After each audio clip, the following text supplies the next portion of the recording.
The parable of the Good Samaritan is probably one of the most familiar stories, if not the most familiar story in the New Testament. People often know some parts of the story, if not the entire thing, or at least are familiar with the reference to the Good Samaritan as a general helper narrative. The language, Good Samaritan, is used by quite a few hospitals and health systems, including one not far away in Lebanon.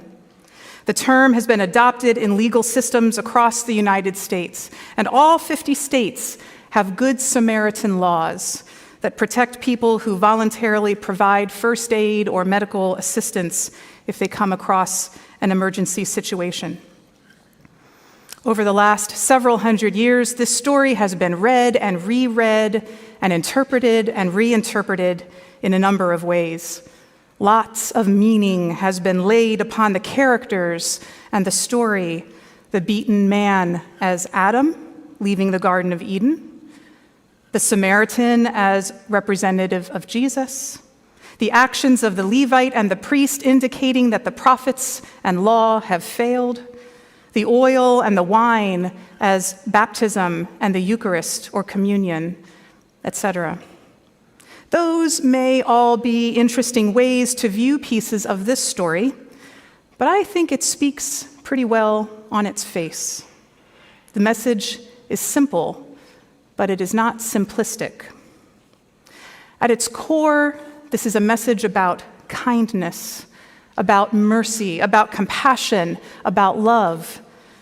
There is no argument among scholars that Jesus is suggesting to this legal scholar and all of the other disciples and interested parties who are nearby listening that the actions to be emulated are those of the Samaritan in the story, and the instruction is to go and do likewise. Often this is understood as a story to remind us that we need to be nice. We need to be kind. We need to do good things for others, even if we don't like them. We need to treat others the way we would hope to be treated.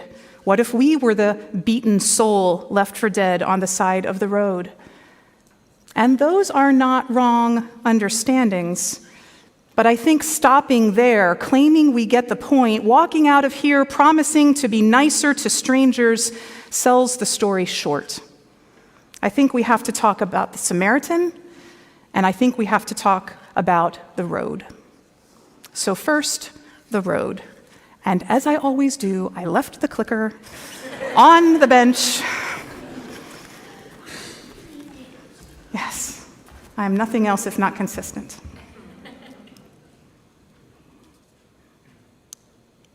Okay, sorry about that. Last week we read in Luke 9 that Jesus has set his face toward Jerusalem, beginning the journey that will take him and us from Galilee into Jerusalem. This map is based on research by Dr. Jeffrey Garcia and published in the journal Biblical Archaeology Review.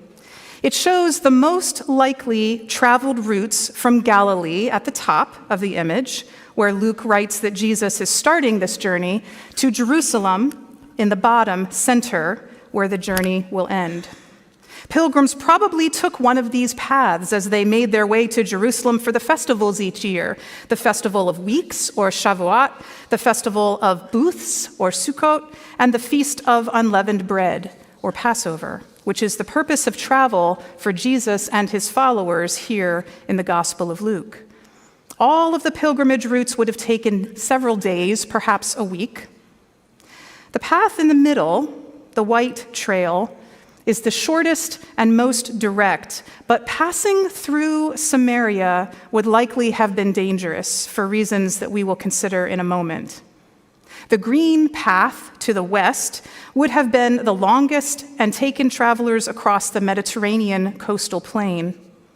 The red path to the east took pilgrims across the Jordan River twice, and through more familiar Jewish towns, and then Jericho down there in the south on the way to Jerusalem. Each of the four gospel accounts, Mark, Matthew, Luke, and John, are written to tell a theological story about Jesus. They're not intended to provide a chronological historical account in the way that we understand history today. As we read through the chapters in Luke, references to places may not always be fully in an order that makes complete geographical sense. And again, that is because that may not have been Luke's goal, to provide a detailed minute-by-minute and mile-by-mile account. But given all of that, it is likely that this red route is the path that most closely matches Jesus' journey as portrayed in the Lucan narrative, if we were to put it on a map. It is very likely that Jesus was at some point in Samaria, particularly thinking about a story like in John 4, which tells of his encounter with a Samaritan woman at a well. But in this Luke 9 scripture that we looked at last week, Jesus had sent messengers ahead to Samaria, but they refused to receive Jesus. So it is likely that the group traveled on the red route to the east. The setting of this story that Jesus tells of the man beaten and left on the side of the road is the road down from Jerusalem to Jericho. And that word down is significant. The elevation from Jerusalem to Jericho drops by about 3,500 feet, or over 1,000 meters.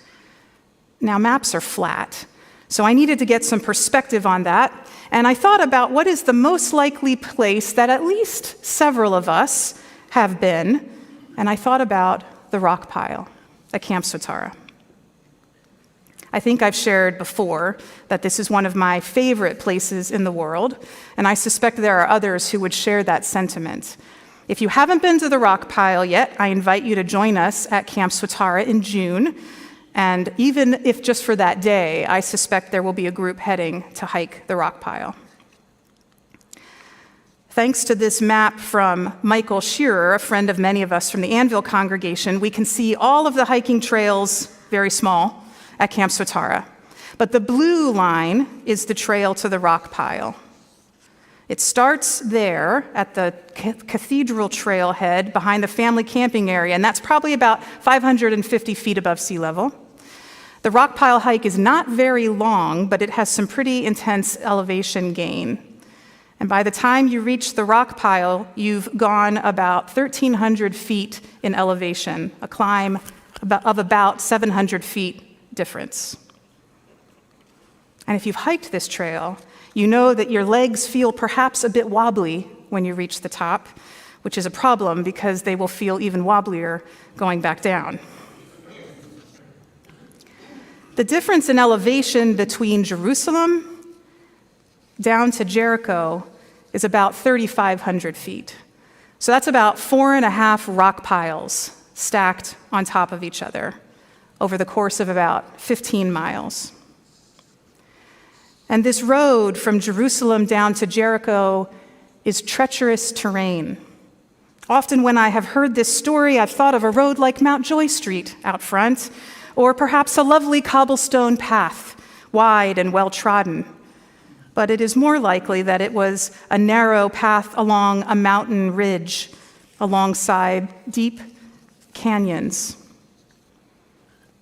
So that's the road. Now the Samaritan. Jesus naming the Samaritan as the third passerby in this story would have been counterintuitive, to say the least. The Samaritans' beliefs were contrary to the Jews' understanding of their sacred text and their relationship with God. The Samaritans, from the Jews' perspective, were both socially and religiously wrong on the outside.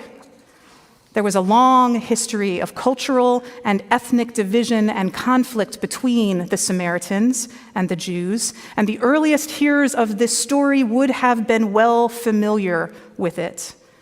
Samaritans were the enemy, the other, and the feeling was mutual. Certainly part of why Jesus was not welcomed in the Samaritan town in the previous chapter, and why taking that middle route through Samaria was dangerous. They didn't get along, and it was more potent than that. Even though the Samaritans claimed to worship the same God, the Samaritans had developed other understandings of Scripture, other practices and beliefs, other ways of worship. It was kind of like when the Samaritans talked about their God. It was a completely different sacred one than the God that the Jews understood. Has that ever happened again? Matthew Skinner points out in his commentary that in the Greek, the first word of the sentence in verse 33 was Samaritan. That verse tells about the Samaritan's response, but just hearing that name would have been a trigger of a negative response. And then for Jesus to identify that the Samaritan acts out of compassion and kindness in this story, that would have been unexpected and shocking. This cannot be understated, and I think it's hard to understand when we don't have Samaritans today. Amy Jill Levine writes in her book, The Misunderstood Jew, the following: to hear this parable in contemporary terms, we should think of ourselves as the person in the ditch and then ask, is there anyone from any group about whom we'd rather die than acknowledge she offered help or he showed compassion?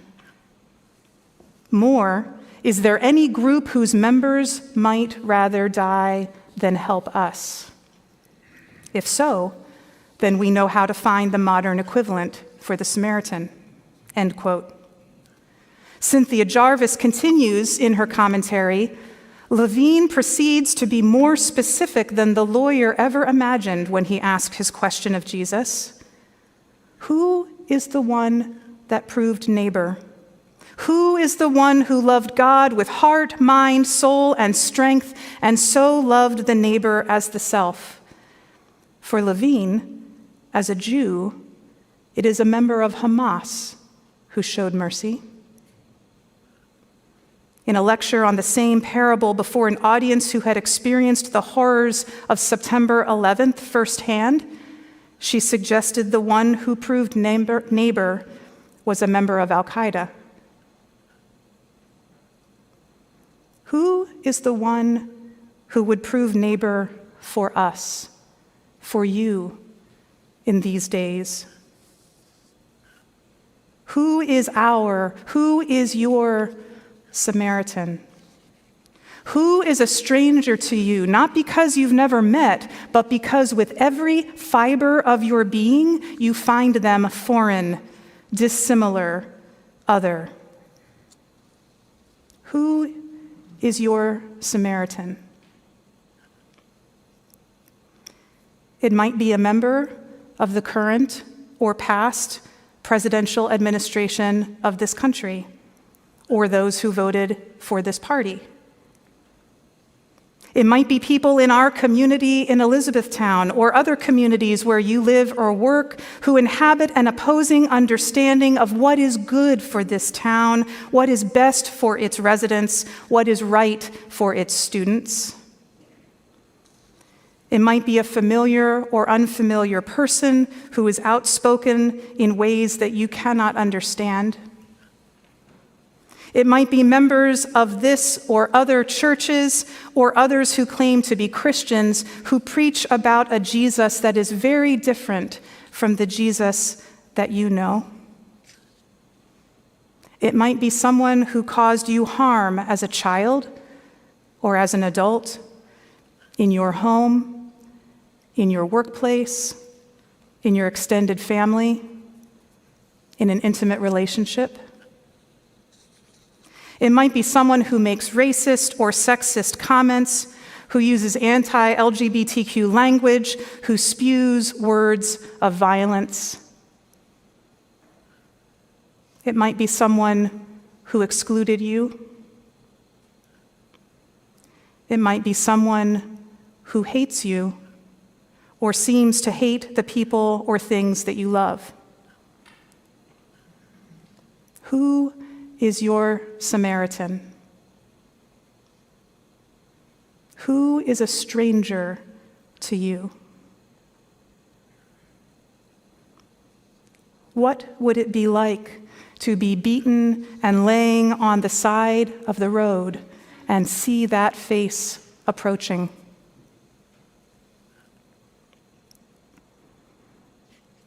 And it's important to remember that this relationship in the story between Jews and Samaritans goes both ways.